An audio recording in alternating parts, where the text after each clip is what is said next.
सपिंडीकरण श्राद्ध का महत्व, प्रतिवर्ष विहित मासिक श्राद्ध आदि की अनिवार्यता, पति पत्नी के सहमरण आदि की विशेष परिस्थिति में पाक एवं पिंडदान आदि की विभिन्न व्यवस्था का निरूपण और बभ्र उवाहन की कथा।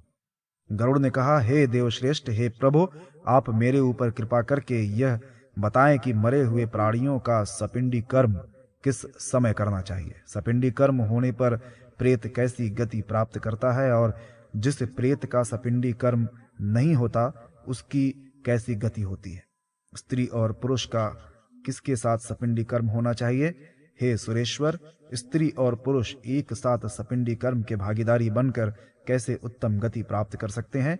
पति के जीवित रहते हुए स्त्रियों का सपिंडीकरण कैसे हो सकता है? वे किस प्रकार पतिलोक या स्वर्ग को जाती हैं? अग्न्याय रोहण हो जाने पर स्त्रियों का श्राद्ध कैसे होता है? उनका वृषोत्सर्ग किस प्रकार किया जाता है? हे स्वामिन, सपिंडीकरण हो जाने पर मृतक के लिए घटदान कैसे हो? हे हरे, आप संसार के कल्याणार्थ इसे बताने की कृपा करें। श्री भगवान ने कहा, हे पक्षिन, जिस प्रकार सपिंडीकरण होता है वैसा ही मैं तुम्हें सुनाऊंगा। हे खगराज, जब मनुष्य मरने के बाद 1 वर्ष की महापथ यात्रा करता है तो पुत्र पौत्रादि के द्वारा सपिंडीकरण हो जाने पर वह पितृलोक में चला जाता है। इसलिए पुत्र को पिता का सपिंडीकरण करना चाहिए। वर्ष के पूर्ण हो जाने पर पिंड प्रवेशन अर्थात सपिंडीकरण करना चाहिए। हे पक्षियों के सींग, वर्ष के अंत में निश्चित रूप से प्रेत पिंड का मेलन होता है। पितृ पिंडों के साथ प्रेत पिंड का सम्मिलन हो जाने पर वह प्रेत परम गति को प्राप्त करता है। तत्पश्चात वह प्रेत नाम का परित्याग करके पितृगण हो जाता है। अपने गोत्र या सपिंड में जितने लोगों को अशौच शास्त्रानुसार होता है, उनके वहां यदि विवाह या कोई शुभ कार्य होना है तो तीसरे पक्ष या 6 मास में ही सपिंडीकरण किया जा सकता है। हे खगेश्वर, गृहस्थ के घर में यदि किसी का मरण हुआ हो तो विवाह आदि शुभ कार्य नहीं करना चाहिए। जब तक सपिंडीकरण नहीं हो जाता है तब तक भिक्षुक उस घर की भिक्षा को स्वीकार नहीं करते हैं। अपने गोत्र में अशौच तब तक रहता है जब तक पिंड का मेलन नहीं हो जाता। पिंड मेलन होने पर प्रेत शब्द निवृत्त हो जाता है। कुल धर्म अनंत है, पुरुष की आयु क्षयशील है और शरीर नाशवान है। इस कारण 12वां दिन ही सपिंडीकरण कर्म के लिए प्रशस्त समय होता है। मृत व्यक्ति अग्निहोत्री रहा हो अथवा न रहा हो, उसका सपिंडीकरण द्वादशाह को ही कर देना चाहिए। तत्दृष्टा ऋषियों ने 12वें दिन, तीसरे पक्ष में, 6ठे मास में अथवा वर्ष पूर्ण होने पर सपिंडीकरण का विधान किया है। पुत्रवान का सपिंडीकरण के बाद कभी भी एकोदिष्ट नहीं करना चाहिए। सपिंडीकरण के पश्चात जहां जहां श्राद्ध किया जाए, पुत्रवान का एकोदिष्ट कभी न किया जाए। वहां वहां 3 श्राद्ध, पार्षण श्राद्ध करने आवश्यक है, अन्यथा कर्ता पितृधातक कहलाता है। अशक्त होने पर भी पार्षण श्राद्ध करना चाहिए, ऐसा मुनियों ने कहा है। यदि दिन और मास न ज्ञात हो तो उनका पार्षण श्राद्ध ही करना उचित है। पितरों के साथ वह पिता इस लोक में पुत्र के द्वारा दिए गए दान का फल तब तक नहीं प्राप्त करता जब तक उसके शरीर की उत्पत्ति पुनः 10 गात्र के पिंड से नहीं हो जाती। ऐसी स्थिति में पुत्र द्वारा किए गए इन्हीं 16 श्राद्धों से प्रेत यमपाश के बंधन से मुक्त होता है। पुत्र रहित पुरुष का सपिंडीकरण नहीं करना चाहिए। पति के जीवित रहने पर स्त्री का भी सपिंडन नहीं होना चाहिए। जिस कन्या का विवाह ब्रह्मादि विवाह विधि से हुआ है, उसकी पिंडोदक क्रियाएं पति के गोत्र से करनी चाहिए। असुरादि विधि से जिसका विवाह हुआ है, उसकी पिंडोदक क्रिया पिता के गोत्र से करनी चाहिए। पिता का सपिंडीकरण सदैव पुत्र करे। यदि पुत्र नहीं है तो स्वयं उसकी पत्नी उस क्रिया का निर्वाह करे। उसके भी न रहने पर सहोदर, भाई, भाई का पुत्र अथवा शिष्य सपिंडीकरण कर सकता है। सपिंडीकरण करके वह नांदी मुख श्राद्ध करे। हे खग, पुत्र न रहने पर ज्येष्ठ भाई का सपिंडीकरण कनिष्ठ भाई करे। उसके अभाव में भतीजा या पत्नी उस कर्म को संपन्न करे। मनु ने कहा है कि यदि सहोदर भाइयों में से एक भी भाई पुत्रवान हो जाए तो उसी पुत्र से अन्य सभी भाई पुत्रवान हो जाते हैं। यदि सभी भाई पुत्रहीन हैं तो उनका सपिंडीकरण उनकी पत्नी को करना चाहिए, अथवा वह पत्नी स्वयं न करके ऋत्विज से या पुरोहित से कराए। चूड़ाकरण एवं उपनयन संस्कार से संस्कृत पुत्र पिता के श्राद्ध को करे। जिस पुत्र का उपनयन संस्कार नहीं हुआ है, केवल चूड़ाकरण संस्कार हुआ है, वह श्राद्ध में स्वधा का उच्चारण तो कर सकता है पर वेद मंत्र का उच्चारण नहीं कर सकता। स्त्री का सपिंडीकरण उसके पति, ससुर तथा पर श्वशुर के साथ करना चाहिए। स्त्री जाति का यह कर्म भतीजा तथा सहोदर छोटा भाई भी कर सकता है। संवत्सर पूर्ण होने के पहले अथवा वर्ष के पूर्ण होने पर दूसरे वर्ष के संधिकाल में जिन प्रेतों का सपिंडीकरण होता है, उनकी क्रिया पृथक नहीं की जा सकती। हे वत्स, सपिंडीकरण हो जाने के पश्चात पृथक क्रिया करना निंदनीय माना गया है। जो व्यक्ति अपने पिता को पृथक पिंडदान देता है वह पितृहंता होता है। सपिंडीकरण के बाद पृथक श्राद्ध उचित नहीं है। यदि कोई पृथक पिंडदान करता है तो वह पुनः सपिंडीकरण करे। जो मनुष्य सपिंडीकरण करके एकोदिष्ट श्राद्ध करता है वह स्वयं को तथा प्रेत को यमराज के अधीन कर देता है। हे पक्षिन, वर्ष पर्यंत प्रेत से संबंधित जो भी क्रिया की जाए उसके नाम और गोत्र के सहित विद्वान व्यक्ति करे। सपिंडीकरण कर देने पर भोजन और घटादि का दान, पददान तथा अन्य जो दान हैं उन्हें एक को मृत व्यक्ति को ही उद्देश्य करके देना चाहिए। वर्ष भर के लिए अन्न और जल पूर्ण घटादि की संख्या का निर्धारण करके ब्राह्मण को प्रदान करे। पिंडदान देने के पश्चात यथा शक्ति वर्ष भर के लिए उपयोगी समस्त सामग्री दान में दें। ऐसा होने पर मृत व्यक्ति दिव्य देह धारण करके विमान द्वारा सुख पूर्वक यमलोक चला जाता है। पिता के जीवित रहने के कारण मृत पुत्र का पिता के साथ सपिंडीकरण नहीं हो सकता, अर्थात उसका सपिंडीकरण पितामह आदि के साथ होगा। ऐसा ही पति के जीवित होने पर स्त्रियों का सपिंडीकरण उसकी श्वश्रु आदि के साथ होगा। पति की मृत्यु हो जाने के बाद चौथे दिन जो पतिव्रता स्त्री अपने शरीर को अग्नि में समर्पित कर देती है, उसका वृषोत्सर्गादि कर्म पति की क्रिया के ही दिन करना चाहिए। पुत्री का पुत्रोत्पत्ति के पूर्व पति के गोत्र वाली होती है। पुत्रोत्पत्ति के बाद वह पुनः पिता के गोत्र में आ जाती है।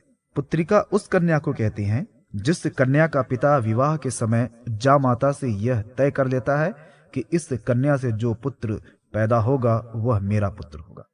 यदि स्त्री अपने पति के साथ अग्नि में आरोहण करती है तो उसकी उसके पति के साथ समस्त और्ध दैहिक क्रिया करनी चाहिए, किंतु क्षय तिथि में पुत्र को उसका श्राद्ध पृथक रूप से करना चाहिए।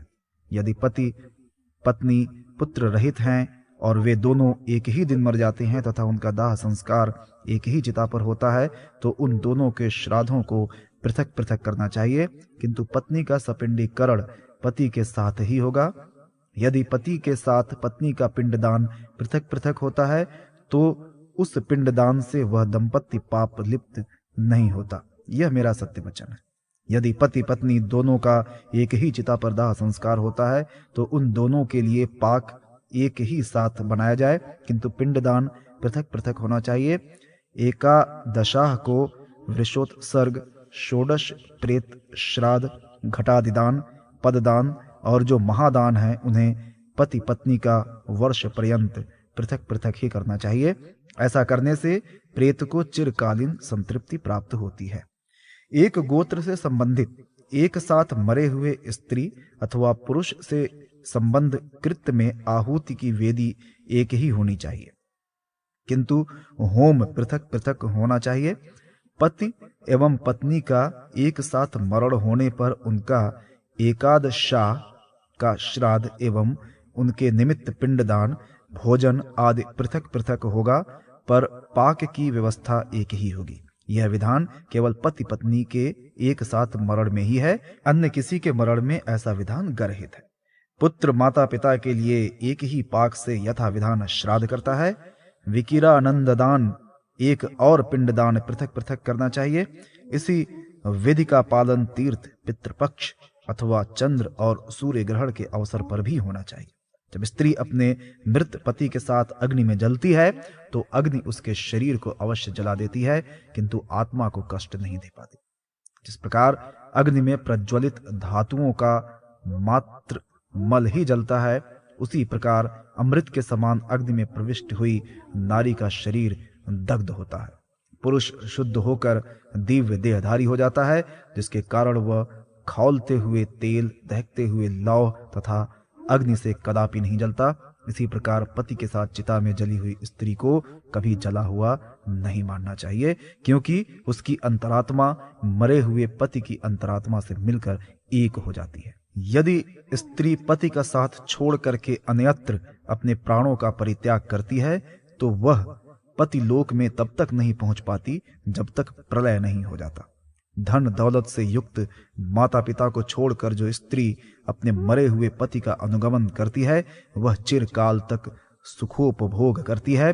वह पति संयुक्ता नारी उस स्वर्ग में 3.5 करोड़ दिव्य वर्षों तक नक्षत्रों के साथ स्वर्ग में रहकर अंत में महती प्रीति प्राप्त करके ऐश्वर्य संपन्न कुल में उत्पन्न होती है। धर्म पूर्वक विवाहिता जो स्त्री यदि पति संगति नहीं करती है तो जन्म जन्मांतर तक दुखी, दुःशीला और अप्रिय वादिनी होती है। जो स्त्री अपने पति को छोड़कर पर पुरुष की अनुगामिनी हो जाती है, वह अन्य जन्मों में चमगादड़ी, छिपकली, मोहनी और द्विमुखी सर्पिणी होती है। अतः स्त्री को मन, वाणी और कर्म इन सभी के द्वारा प्रयत्न पूर्वक अपने मृत या जीवित पति की सेवा करनी चाहिए। पति के जीवित रहते हुए अथवा उसके मरने पर जो स्त्री व्यभिचार करती है, वह अनेक जन्मों तक वैधव्य जीवन प्राप्त करती है और दुर्भाग्य उसका साथ नहीं छोड़ता। देवता और पितरों को श्राद्ध पूर्वक जो कुछ दिया जाता है, उसका समग्र फल उसे पति की पूजा करने से ही प्राप्त हो जाती है। इसलिए स्त्री को पति की ही पूजा करनी चाहिए।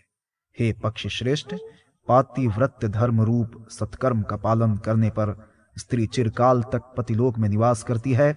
जब तक सूर्य और चंद्र विद्यमान हैं, तब तक वह स्वर्ग में देवतुल्य बनी रहती है। उसके बाद दीर्घायु प्राप्त करके इस लोक में वैभवशाली कुल में जन्म लेती है तथा कभी भी पति वियोग का दुख नहीं झेलती। हे खगराज, मैंने यह सब तुम्हें बता दिया। अब मृत प्राणी को सुखी प्रदान करने वाले विशेष कर्म को बताऊंगा। मृत्यु के बाद द्वादशाह के दिन यथा विधि सपिंड नादि समस्त कार्य करके वर्ष पर्यंत प्रतिदिन जल पूर्ण घट और अन्न का दान एवं मासिक श्राद्ध करना चाहिए। हे पक्षिन, प्रेत कार्य को छोड़कर अन्य किए हुए कार्य की आवृत्ति नहीं होनी चाहिए। यदि कोई मनुष्य अन्य कर्म करता है तो पूर्व का किया गया कार्य विनष्ट हो जाता है। मृतक के द्वादशाह के दिन विहित कृत वर्ष पर्यंत पुनः करने चाहिए। इससे प्रेत अक्षय सुख प्राप्त करता है। प्रति मास जल से परिपूर्ण सन्नोदक घट का दान करना चाहिए। हे तार्क्ष, वृद्धि श्राद्ध के कारण जो पुत्र अपने पिता का सपिंडीकरण श्राद्ध कर देता है, तो भी उसे प्रत्येक मास में एक पिंड अन्न और जल से पूर्ण कुंभ का दान करना चाहिए। तार्क्ष ने कहा, हे विभो, आपने जिन प्रेतों का वर्णन किया है, वे इस धरती पर कैसे निवास करते हैं, उनके रूप किस प्रकार के होते हैं, वे कौन कौन से कर्म फलों के द्वारा महाप्रेत और पिशाच बन जाते हैं और किस शुभ दान से प्राणी की प्रेत योनि छूट जाती है। हे मधुसूदन, समस्त जगत के कल्याणार्थ मुझको यह सब बताने की कृपा करें। श्री कृष्ण ने कहा, हे तार्क्ष, तुमने मानव कल्याण के लिए बहुत अच्छी बात पूछी। प्रेत का लक्षण मैं कह रहा हूं, उसे सावधान होकर सुनो। यह अत्यंत गुप्त है, जिस किसी के सामने इसको नहीं कहना चाहिए। तुम मेरे भक्त हो, इसलिए मैं तुम्हारे सामने इसे कह रहा हूं। हे पुत्र गरुड़, तुम्हारे समय में बब्रवाहन नाम का एक राजा था, जो महोदय कान्यकुब्ज नामक सुंदर नगर में रहता था। वह धर्मनिष्ठ, महापराक्रमी, यज्ञपरायण, दानशील, लक्ष्मीवान, ब्राह्मण हितकारी, साधु सम्मत, सुशील, सदाचारी, तथा दया दाक्षिणादि सद्गुणों से संयुक्त था। वह महाबली राजा सदैव अपनी प्रजा का पालन पुत्रवत करता तथा क्षत्रिय धर्म का सम्यक पालन करते हुए सदैव अपराधियों को दंडित किया। कभी विशाल भुजाओं वाले उस राजा ने अपनी सेना के सहित शिकार करने के लिए नाना प्रकार के वृक्षों से भरे हुए सैकड़ों सिंहों से परिव्याप्त विभिन्न प्रकार के पक्षियों के कलरों से निनादित एक घनघोर वन में प्रवेश किया। वन के बीच में जाकर राजा ने दूर से ही एक मृग को देखा और उसके ऊपर अपने वाण को छोड़ दिया। उसके द्वारा छोड़े गए उस कठिन वाण से वह मृग अत्यंत आहत हो उठा और शरीर में बिंधे हुए उस वाण के सहित वह मृग वहां से भागकर वन में लुप्त हो गया। किंतु उसकी कांख से बह रहे रक्त के चिन्हों से राजा ने उसका पीछा किया। इस प्रकार उसके पीछे पीछे वह राजा दूसरे वन में जा पहुंचा। भूख और प्यास से उसका कंठ सूख रहा था तथा परिश्रम करने के कारण अत्यंत थकान का अनुभव करता हुआ वह मूर्छित सा हो गया। उसको वहां एक जलाशय दिखाई दिया। जलाशय देखकर घोड़े के सहित उसने वहां स्नान किया और कमल पराग से सुवासित शीतल जल का पान किया। तत्पश्चात उस जल से निकलकर राजा बब्रुवाहन विशाल वट वृक्ष की मनमोहक शीतल छाया के नीचे बैठ गया, जो पक्षियों के कलरों से निनादित तथा उस समूचे वन की पताका के रूप में अवस्थित। इसके बाद उस राजा ने वहां पर भूख प्यास से व्याकुल इंद्रियों वाले एक प्रेत को देखा, जिसके सिर की केश राशि ऊपर की ओर खड़ी थी। उसका शरीर मलिन, कुब्जा, रुक्ष, मांस रहित और देखने में महाभयंकर लगता था। मात्र शरीर में शेष स्नायु तंत्रिकाओं से जुड़ी हुई हड्डियों वाला वह अपने पैरों से इधर उधर दौड़ रहा था और अन्य बहुत से प्रेत उसको चारों ओर से घेरे हुए। हे ताक्ष, उस विकृत प्रेत को देखकर बब्रुवाहन विस्मित हो गया और उस प्रेत को भी महाभयंकर वन में आए हुए राजा को देखकर कम आश्चर्य नहीं हुआ। प्रसन्न चित्त होकर प्रेत ने उस राजा के पास जाकर कहा, प्रेत ने कहा, हे महाबाहो, आज आपके दर्शन का यह संयोग प्राप्त कर मैंने प्रेत भाव को त्याग कर परम गति प्राप्त कर ली है। मुझसे बढ़कर धन्य कोई नहीं है। राजा ने कहा, हे प्रेत, तुम मुझे कृष्ण वर्ण वाले भयंकर प्रेत के समान दिखाई दे रहे हो। तुम्हें इस प्रकार का स्वरूप जैसे प्राप्त हुआ है वैसा मुझे बताओ। राजा के ऐसा कहने पर उस प्रेत ने अपने संपूर्ण जीवन वृत्त को इस प्रकार कहा। प्रेत ने कहा, हे नृप श्रेष्ठ, मैं अपने संपूर्ण जीवन वृत्त का विवरण आपको आदि से सुना रहा हूं। मेरे इस प्रेतत्व का कारण सुन आप दया अवश्य करेंगे। हे राजन, नाना रत्नों से युक्त तथा अनेक जनपदों में व्याप्त समस्त संपदाओं से भरा हुआ, विभिन्न पुण्यों से प्रख्यात, अनेकानेक वृक्षों से आच्छादित विदिशा नाम का एक नगर है। मैं वहीं पर निरंतर देव पूजा में अनुरक्त रहकर निवास करता था। उस जन्म में मेरी जाति वैश्य की थी और मेरा नाम सुदेव था। मैं उस जन्म में हव्य से देवताओं को, कव्य से पितरों को तथा नाना प्रकार के दान से ब्राह्मणों को सदैव संतृप्त किया करता था। मेरे द्वारा दीनहीन, अनाथ और विशिष्ट जनों की अनेक प्रकार से सहायता की गई थी, किंतु दुर्भाग्यवश वह सब कुछ मेरा निष्फल हो गया। मेरे वे पुण्य जिस प्रकार से विफल हुए, मैं आपको वो सुनाता हूँ। हे तात, पूर्व जन्म में न मेरे कोई संतान हुई, न कोई ऐसा बंधु बांधव या मित्र ही रहा जो मेरी अर्ध दैहिक क्रिया संपन्न करता। नृपोत्तम, उसी के कारण मुझे यह प्रेत योनि प्राप्त हुई है। हे राजन, एकादशाह, त्रिपक्ष, षण्मासिक, सांवत्सरिक, प्रतिमासिक और इसी प्रकार के अन्य जो षोडश श्राद्ध हैं, वे जिस प्रेत के लिए संपन्न नहीं किए जाते हैं, उस प्रेत की प्रेत योनि बाद में स्थिरता को प्राप्त कर लेती है, भले ही बाद में क्यों न उसके लिए सैकड़ों श्राद्ध किए जाएं। हे महाराज, ऐसा जानकर आप मेरा इस प्रेत योनि से उद्धार करें। राजा को सभी वर्णों का बंधु कहा जाता है। मैं आपको एक मणि रत्न दे रहा हूं। हे राजेंद्र, इस नरक से मुझे उबार लें। हे नृप श्रेष्ठ, हे महाबाहो, यदि आपकी मेरे ऊपर कृपा है तो जिस प्रकार से मुझे शुभ गति प्राप्त हो, मेरे लिए वही उपाय करें और आप अपना भी समस्त प्रकार से अर्ध दैहिक कार्य करें। राजा ने कहा, हे प्रेत, अर्ध दैहिक कर्म करने पर भी प्राणी कैसे प्रेत हो जाते हैं? जिन कर्मों को करने से उन्हें पिशाच होना पड़ता है, तुम उसे भी बताओ। प्रेत ने कहा, हे नृपश्रेष्ठ, जो लोग देव द्रव्य, ब्राह्मण द्रव्य और स्त्री एवं बालकों के संचित धन का अपहरण करते हैं, वे प्रेत योनि प्राप्त करते हैं। जिनके द्वारा तपस्विनी, सगोत्रा एवं अगम्या स्त्री का भोग किया जाता है, जो कमल पुष्पों की चोरी करते हैं, वे महाप्रेत होते हैं। हे राजन, जो हीरा, मूंगा, सोना और वस्त्र के अपहर्ता हैं, जो युद्ध में पीठ दिखाते हैं, जो कृतघ्न, नास्तिक, क्रूर तथा दुस्साहसी हैं, जो पंचयज्ञ नहीं करते किंतु बहुत बड़े बड़े दान देने में अनुरक्त रहते हैं, जो अपने स्वामी से वैर करते हैं, जो मित्र और ब्राह्मण द्रोही हैं, जो तीर्थ में जाकर पाप कर्म करते हैं, वे प्रेत योनि में जन्म लेते हैं। हे महाराज, इस प्रकार इन सभी प्राणियों का जन्म प्रेत योनि में होता है। राजा ने कहा, हे प्रेतराज, इस प्रेत तत्व से तुम्हें और तुम्हारे साथियों को कैसे मुक्ति प्राप्त हो सकती है? मैं किस प्रकार से अपना अर्ध दैहिक कर्म कर सकता हूं? यह कार्य किस विधान से संभव है? यह सब मुझे बताओ। प्रेत ने कहा, हे राजेंद्र, संक्षेप में नारायण बलि की विधि सुने। मैंने सुना है कि सदग्रंथों का श्रवण, विष्णु का पूजन तथा सज्जनों का साथ प्रेत योनि को विनष्ट करने में समर्थ होता है। अतः मैं आपको प्रेतत्व भाव को नष्ट करने वाली विष्णु पूजा का विधान बताऊंगा। हे राजन, 2 सुवर्ण लेकर के उससे भगवान नारायण की सभी आभूषणों से विभूषित प्रतिमा का निर्माण करवाना चाहिए।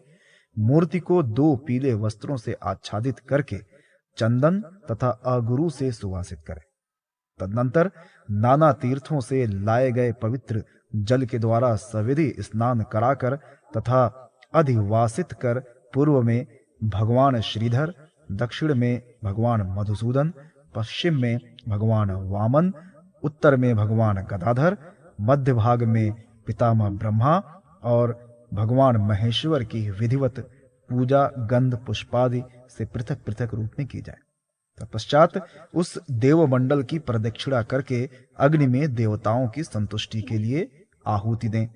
घृत, दही और दूध से विश्व देवों को संतृप्त करें। उसके बाद यजमान फिर से स्नान करके विनम्रता पूर्वक एकाग्रचित्त से भगवान नारायण के सामने विधिवत अपनी अर्धवदैहिक क्रिया संपन्न करें। विनीत भाव से क्रोध एवं लोभ रहित होकर कार्य आरंभ करना चाहिए। इस अवसर पर सभी श्राद्ध एवं विशोत्सर्ग करने चाहिए। 13 ब्राह्मणों को वस्त्र, छत्र, जूता तथा मणिजटित अंगूठी, पात्र, आसन और भोजन देकर संतुष्ट करें। उसके बाद प्रेत कल्याण के लिए अन्न और जल पूर्ण कुंभ का दान देना चाहिए। शया दान करके घट दान भी प्रेत के उद्देश्य से करें। तदनंतर नारायण नाम ही सत्य है, ऐसा कहकर संपुट में स्थित भगवान नारायण की पूजा करें। ऐसा विधिवत करने पर निश्चित ही प्राणी को शुभ फल प्राप्त होता है। राजा ने कहा, हे प्रेत, प्रेत घट कैसा होना चाहिए? उसको प्रदान करने का क्या विधान है? सभी प्राणियों पर कृपा करने के लिए तुम प्रेत के लिए मुक्तिदायक घट के विषय में मुझे बताओ। प्रेत ने कहा, हे महाराज, आपने बड़ा अच्छा प्रश्न किया है। जिस दान से प्रेतत्व प्राप्त नहीं होता उसे मैं कहता हूं। प्रेत घट नाम का दान समस्त अमंगलों का विनाशक, दुर्गति को क्षय करने वाला यह प्रेत घट का दान सभी लोकों में दुर्लभ है। संतप्त स्वर्णमय घट बनवाकर उसे घृत और दूध से परिपूर्ण करके लोकपालों सहित ब्रह्मा, शिव और केशव को भक्ति पूर्वक प्रणाम कर ब्राह्मण को दान में दें। अन्य सैकड़ों दान देने से क्या लाभ? इसके मध्य भाग में ब्रह्मा, विष्णु, महेश तथा पूर्वादिक सभी दिशाओं में और कंठ भाग में यथाक्रम लोकपालों के विधिवत पुष्प, धूप और चंदनादि से पूजा करके उसे दूध और घी से पूर्ण स्वर्णमय घट दान में देना चाहिए। ये सभी दानों से बढ़कर दान है। इस दान से सभी महापातकों का विनाश हो जाता है। प्रेतत्व की निवृत्ति के लिए श्रद्धा पूर्वक यह दान अवश्य करना चाहिए। श्री भगवान ने कहा, हे वैनतेय, उस प्रेत के साथ इस प्रकार का वार्तालाप राजा का चल ही रहा था कि उसी समय उनके पद चिन्हों का अनुगमन करती हुई हाथी, घोड़े तथा रथ से परिव्याप्त उनकी सेना वहां आ पहुंची। सेना के वहां आ जाने पर प्रेत ने राजा को एक महामणि देकर प्रणाम किया और अपने प्रेतत्व विमुक्ति की प्रार्थना करके अदृश्य हो गया। उस वन से निकलकर राजा भी अपने नगर को चला गया। हे पक्षिन, नगर में पहुंचकर राजा ने उस प्रेत के द्वारा कही गई संपूर्ण और्ध्वदैहिक क्रिया को विधि विधान से संपन्न किया। उसके पुण्य से वह प्रेत बंधन विमुक्त होकर स्वर्ग चला गया। हे गरुड़, पुत्र के द्वारा दिए गए श्राद्ध से पिता को सद्गति प्राप्त होती है। इसमें आश्चर्य क्या है? जो मनुष्य इस पुण्यदायक इतिहास को सुनता है और जो सुनाता है, वह पापाचार से युक्त होने पर भी प्रेतत्व योनि को प्राप्त नहीं होता।